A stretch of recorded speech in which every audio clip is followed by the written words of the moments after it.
Hello everyone, tonight we are going to be talking about overpopulation. That's our main topic for tonight. We're going to look a little bit into the past, we're going to look a little bit into the future, but we're going to be talking mainly about overpopulation. So let's just start out with the definition of what that is. So here we go. The number of people in an area exceeds the capacity of the environment to support life at a decent standard of living. That is what overpopulation is classified as. Now, real quick, notice that part that says exceeds the capacity. What capacity are they talking about there? Should be one of our vocabulary terms from chapter 2. So what do you think it is? Hopefully you said carrying capacity, because that's food, water, that other life infrastructure that's needed to support a population. So when you exceed that, you are overpopulated. So we really have to understand what overpopulation actually is. It's when we have too many people compared to resources. So you have to be careful when you're saying that a place is overpopulated, because just because they have a lot of people doesn't necessarily mean that they're overpopulated. Just because they don't have a lot of people doesn't necessarily mean that they aren't overpopulated.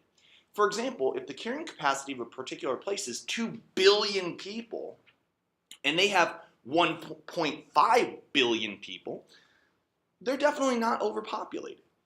But if the carrying capacity of a particular place is 200 million, and they have 500 million, well, they're well above their carrying capacity, and they're way overpopulated. So you have to be kind of careful when you start throwing out things like it's overpopulated. We have to look at how many people can they support, as well as the number of people that are actually there. So let's take a look, let's go back in history and look at one of the individuals that's very much associated with overpopulation and the theory thereof, and that is Thomas Malthus. This is absolutely a name that you are going to need to know. I would anticipate seeing this on the AP exam in one way, shape, or form. They've done an FRQ about it in the past. I wouldn't be surprised if you saw maybe a multiple choice or something like that where he's an option, or the question is about him or something like that. So it's a vocabulary term, and here's what it is. Thomas Malthus was one of the first to argue that the world's rate of population increase was far outrunning the development of food production. So Malthus's theory focused on just two variables, population and food production. And he argued that population grew geometrically and that food grew arithmetically. And he argued this in a work of his called An Essay on the Principle of Population. Not a bad thing to know that. It's more of a trivia question than it is like a deep thinking question, but we never know what types of questions we're going to see when it comes to this, so it's always good to err on the side of caution. His work where he argued this was An Essay on the Principle of Population. So let's take a look at the visual that goes with Malthus's theory. So this comes from our textbook. And again, remember, Malthus argued that population grew geometrically. Now what we mean by that is that it grows at a non-constant rate. That could be exponential growth. It doesn't necessarily have to be exponential, but it could be. Really what we're kind of talking about is that the population is multiplying. And so that's that non-constant rate. So when we take a look at an example, might be something like 1 becomes 2, 2 becomes 4, 4 becomes 8, 8 becomes 16. And so it's not growing at a constant rate, and it's growing very, very quickly. On the flip side, Malthus also argued that food grew arithmetically. And by that we mean that it's growing at a constant rate. 1 becomes 2, 2 becomes 3, 3 becomes 4, 4 becomes 5, so on and so forth. And so when we take a look at it, that gap really starts to widen as time goes on. And it's important to understand why. Now, real quick, before we look at the why behind it, the evidence behind it, take a look at our graphic and identify that red line that you see there representing population. According to Malthus, what type of curve does that look like? It's a good old-fashioned J-curve, right? Now, Malthus's theories were kind of controversial. They still are kind of controversial because they're about overpopulation, too many people. And so we have to look at, is there evidence to support that? Is there evidence against that? And with any kind of controversial topic, we're going to look at both sides of this. So let's start out looking at the evidence that supports Malthus's theory. Now, Malthus wrote his essay on principled population in England in 1798. That's when it was published. England, 1798. Right around 1800, what was happening in England that might have contributed to Malthus's thought that, whoa, this population is going to be growing way too fast? And that's the Industrial Revolution. Now remember that for core countries, the Industrial Revolution moved them from stage 1 to stage 2 of the demographic transition model. And remember what's happening in stage 2. The population is growing dramatically. Natural increase rate is growing dramatically. And so if you're Thomas Malthus and you look back at all of human history and there's never been this kind of population growth, and now all of a sudden you're seeing it, do you necessarily know that stages 3, 4, and 5, the demographic transition, are going to be coming in the future and, hey, this is going to level off? No, all you see is what's happening right now, and that growth is dramatic. And so in stages 2 and 3, we do see that kind of dramatic growth, and that is something that absolutely would support Malthus's theory about population growing very, very quickly. In addition to that, food supply hasn't been growing quite as quickly in order to keep up with population growth. Now, there's a couple different reasons that we could look at as to why that perhaps is. The one that I want to spend a little bit more time on is looking at the second bullet point there, agrarian land converted for urban land use. There's a couple good examples of what we might see with that. The city of Chicago is an interesting example, and the country of Japan. So the city of Chicago continues to grow and grow and grow. And in fact, as it continues to grow out, those suburban areas are starting to encroach upon really prime agricultural land. And so land that has been used for agriculture is now being converted for urban and, more importantly, suburban populations. And so that's something that might be a concern. Same kind of thing would apply to the country of Japan, because the best agricultural land in the country of Japan is in the southern part of the main island. And what also happens to be in the southern part of the main island? Cities like Tokyo, Osaka, Kobe, Kyoto, huge urban spaces. And that's the best agricultural land. And if that trend continues, and it has, because now, and just recently, within just the 2000s, we've seen our world become a predominantly urban planet. I think 2007 was the year that it officially switched. We now have a more urban planet than rural planet. First time in human history where that is the case. And if that trend continues, that would be more evidence on the side of Malthus to say that we might have a problem with overpopulation.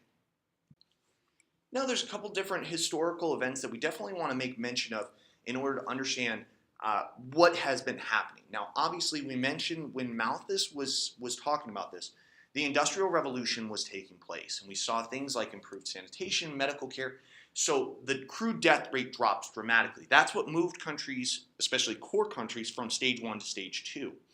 But in addition to that, what's also happening at the same time is the second agricultural revolution, which largely coincided with the Industrial Revolution. And so we start to see more abundant food so we can support that larger population. But what Malthus argued was, okay, yes, we are producing more food, but it's arithmetically growing. Whereas population is going to grow geometrically. He said, maybe the issue isn't happening right now, but the concern is for the future. And so that's what Malthus's largest argument was that even though we are producing enough food right now in the 1800s, 1700s, moving into the 1800s, the problem will be in the future when that geometric growth of population far exceeds the ability of humans to produce enough food. Now, that was Malthus's theory. And again, Malthus focused on food versus people. Now, there's a group of contemporary Malthusians. We call them neo-Malthusians. Anytime you see that word neo, N-E-O, in front of a word, it means contemporary. It's a modern example. They're the new Malthusians. And the new Malthusians take that same concept that Malthus was arguing about, and that is that population is going to be an issue, that we are going to be overpopulated, we're going to exceed our resources. And they take it a step further. Actually, this is a really good example of stimulus diffusion because they take the underlying principle that population is going to be an issue and they modify it a little bit. So let's look at how they have modified it. One, they argue that periphery countries, LDCs, are staying in stage 2 and stage 3 longer than MDCs did. And so what's the evidence to support that? Well, what happened with the Industrial Revolution, poor countries moved from stage 1 to stage 2. We saw an increase in levels of development. We saw a decrease in crude death rate. Now, what's happening in many periphery countries is that the sudden injection of medical technology is bringing down the death rate, but without the improvement in levels of development. And so they end up staying in stage 2 longer than core countries did when they went through that stage. Now, in addition to this, and this is one of the main arguments of the Neo-Malthusians, is that Malthus talked about food. Population versus food. He said we wouldn't be able to produce enough food. The Neo-Malthusians say there's other resources that we have to be concerned about.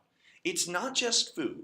It's things like the environment. The environment can't sustain us, that we're destroying the environment, and that's going to be an issue when we have more people, that we don't have enough land, that we don't have enough fuel or other non-renewable energy.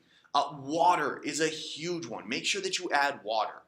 And that's something where people have argued that there might be wars in the future over the access to water. And that is something that we're going to talk about from a developmental standpoint when we look at countries that are landlocked right now. And so this is one argument from the Neo-Malthusian side. All right, so now that we've looked at Malthus and his contemporaries and looked at evidence to support their argument that population growth and overpopulation are going to be an issue, let's now look at the counter side of this, the side that overpopulation isn't going to be an issue. We're not going to exceed our resources. Because anytime we look at a controversial topic, we want to make sure that we look at both sides and then give you the evidence so that you can make the decision that you believe in. So let's start with some of the critics of Malthus.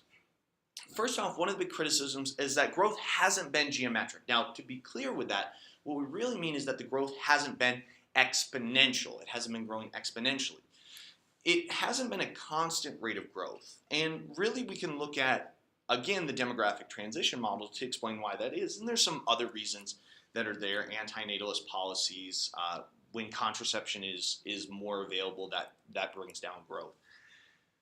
But also the demographic transition model. We know that by stages 3, 4, and 5, the growth rate is leveling off. It's slowing down, and to a certain extent, I mean, in stage 5, it's declining. And so Malthus didn't realize that, nor could he have, because he's in the country that's going through it for the very first time. He's in England in the 1800s, right around the time of the Industrial Revolution, when that growth is first happening. He's going, whoa, look at this growth. He doesn't know that demographically things are going to slow down later. But the critics argue that has changed. In addition to that, they've also argued that food supplies have grown faster than what Malthus predicted. He said they'd grow arithmetically, and the counter argument is that they've been growing faster. Great example of that is the Green Revolution. Now, to give some context about this, we've had 3 agricultural revolutions, 3 major ones. The first agricultural revolution happened between 10 and 12,000 years ago, about 8 to 10,000 BCE, depending on who you're talking to. And that was just the domestication of plants and animals. Fast forward to the second agricultural revolution, which is taking place right around the same time as the Industrial Revolution. We're seeing new lands brought into cultivation, new technologies being utilized, which dramatically brought up the available food supply. Then we move forward into the third agricultural revolution, which started in the early and into the mid 20th century, 1900s. And the Green Revolution is how it is also known. And in this case, we saw genetic modification of food. We saw food being changed that led to dramatic increases in how much it could yield. And so we're not necessarily increasing how many plants we're planting. We're not increasing the land on which it is being planted. Instead, now we are increasing how much each individual plant produces. And that was a big change. And then finally, as far as one of the major critics, Thomas Malthus, you absolutely need to know his name. But in addition to that, you want to know someone who's on the other side of that. And her name is Esther Boserup.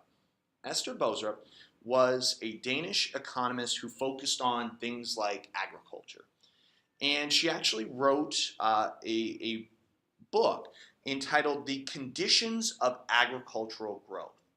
And just like with Malthus, you need to know her name, and I would also know the major work that's associated with her. Again, it was The Conditions of Agricultural Growth. And essentially what Esther Boserup argued is that as population increases, we find new ways to produce more food. Great example of that is the Green Revolution. But she also argued that there is a switch in the type of agriculture that we're engaging in. And that switch is largely centered on intensification.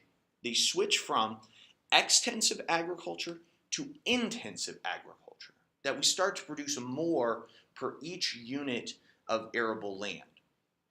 Now, we'll talk later this year about the difference between extensive and intensive, but for right now, just know that Boserup argued that we started to switch from extensive to intensive. That was her big argument. So let's take a look at a couple different examples. In this case, we're looking at the country of India and its population growth over time. Now, India was the center of the Green Revolution. It's one of the great examples of a country that used the Green Revolution, the Third Agricultural Revolution, so successfully. And you can see that at a point in the mid-60s, the population was not able to be supported by wheat production. That population exceeded wheat production. And it was approaching the rice production. But that's when we started to see the Third Agricultural Revolution implemented and that genetic modification of higher yield seeds. And especially with cereal crops, things like wheat and rice and corn, we saw that genetic modification take place and the yields go up. And that was something where we did see an increase in the available food supply, despite the fact that the population was growing and was a very large country. But this is a great example, some evidence of why the critics of Malthus, there's some evidence in their corner. Shifting gears now, let's talk about the way things might project into the future. Now, we've talked about birth rates with regards to the demographic transition model and things like that. There's a couple more things that we have to mention. So first off is a definition, and that is replacement fertility, the number of children each woman must have to keep the population stable without immigration. And you will want to know the numbers that are associated with that.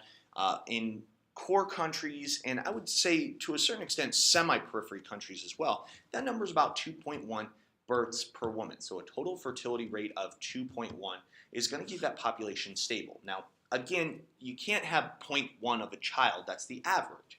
And that 0.1 accounts for babies who are born but do not grow up to reproduce. They die before the age of reproduction, things like that. And so because the infant mortality rate, the child mortality rate is so low in core countries and now in semi-periphery countries, we're seeing that it really only needs to be about 2 children per woman. Mom and dad have 2 kids, and then mom and dad die, those 2 kids replace them, and the population remains stable. It doesn't grow.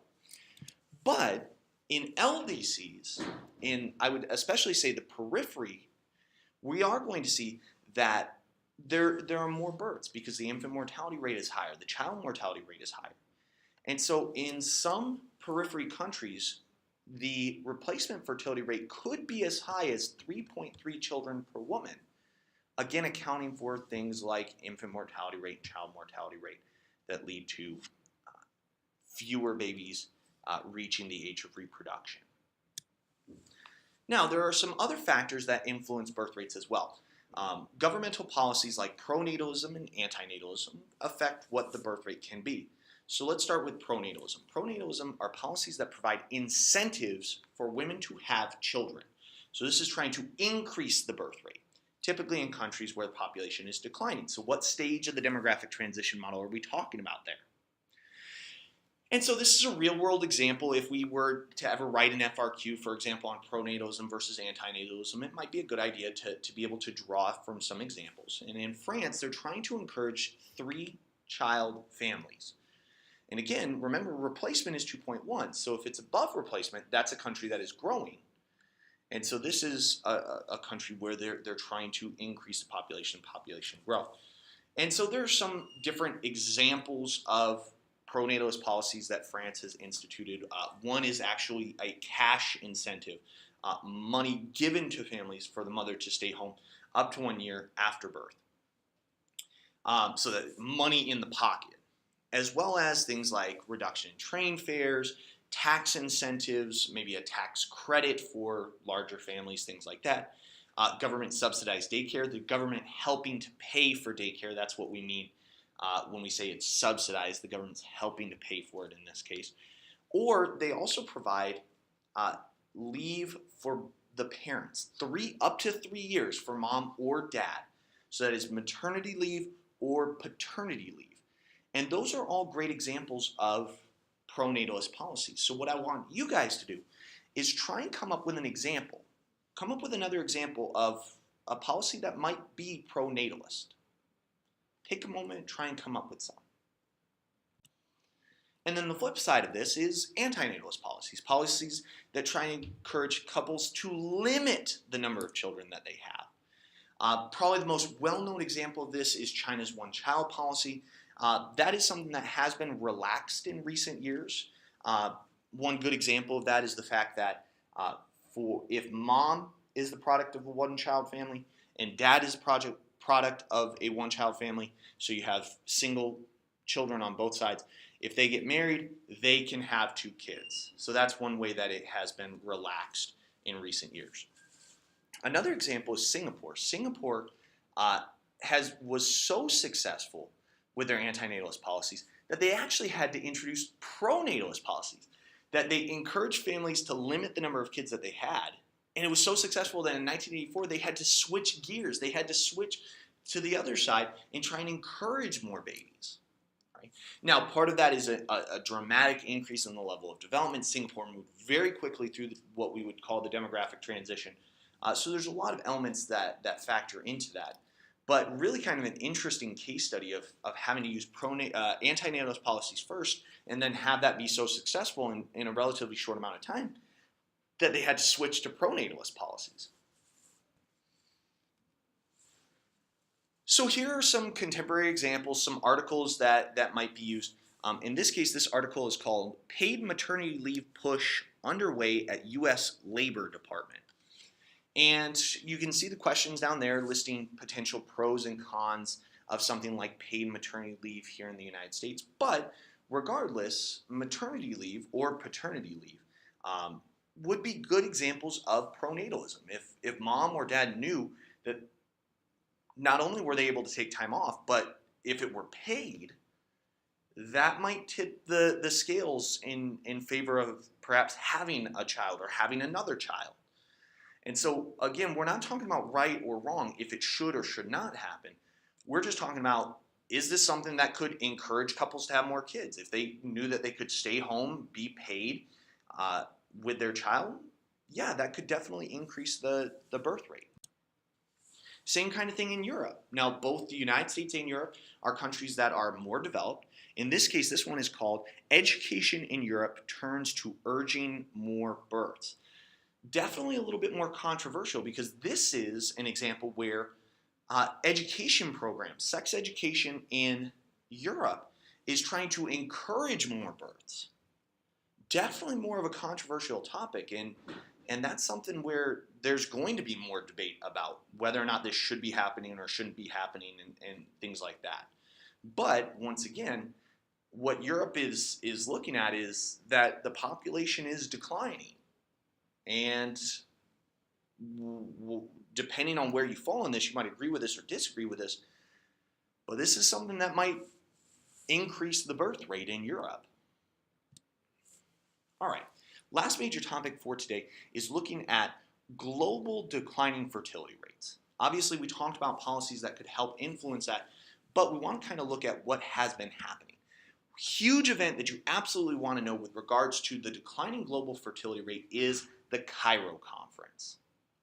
The Cairo Conference was a meeting in 1994 in Cairo, Egypt, put on by the United Nations that focused on stabilizing global population at 7.27 billion by giving women greater social and economic control of their lives. And this is big because we've talked about how education can bring down the total fertility rate. And that's largely what the Cairo Conference centered on, is giving women greater economic independence, allowing women into the workforce, or promoting that women should go into the workforce, ensuring that both boys and girls attend school, not just primary school, but secondary school. And this was a focus that centered more on economic development, but also there's the social aspect of this as well. And this is where it can get a little bit more controversial. And that is greater accessibility to contraception. Now again, with topics that are controversial, we have to understand that in this classroom, we're not saying this is right or this is wrong. You as an individual certainly can form those opinions, but as your teacher, that's not what I'm here to do. I'm not here to say this is right, this is wrong. Instead, we're going to say what is. In terms of declining total fertility rate, contraception is something that can bring down fertility rates. But if you notice that very last bullet point on the right, there are many people who oppose the use of contraception for a variety of different reasons, whether that is cultural, like religious beliefs, or political. And you as an individual might form your own opinions about whether you disagree with that or you agree with that. But from a classroom standpoint and understanding a topic that could be on the AP exam, we have to understand that if they ask us a question about ways that could potentially bring down global fertility rate, obviously we're going to talk about economic development, and especially women's rights, women's education, women in the workforce, things like that. But could you also mention contraception? You could, even if you disagree with it. And so that's what we have to make sure that we're clear on. So we could take a look at this. Let's ask the questions that we usually ask. What type of map are we looking at? And at what scale are we looking at? We've got a choropleth map, national scale. And the question I want to ask is this a good indicator of development? Now this is looking at crude birth rate decline over time. Now, you might look at this and go, this isn't really a good indicator of development, but take a look. You can see that a lot of our core countries, Anglo-America, the US and Canada, Western Europe, Japan, Australia, the birth rate hasn't really been declining. But also keep in mind that because most of those countries are in stage 4 or stage 5, the birth rate is already low, so you're not going to see a lot of decline. So there is an element of development to this, because the countries that are least developed, periphery countries, where the birth rate is going to be the highest, are the ones where the decline could potentially be the greatest. So there is an element of development that we could incorporate with this. I wouldn't necessarily say that by itself crude birth rate decline is a good indicator of development, but we could tie development into that. And finally, an article to kind of bring home what we just mentioned a couple of moments ago about women's empowerment and the impact that that can have on not only economic development, but also on things like demography and population. So an additional article for you there. That wraps up, that concludes our population unit, and we'll bring this back together. We'll hammer this home on our Chapter 2 test. So I'll see you guys in class. Have a good night.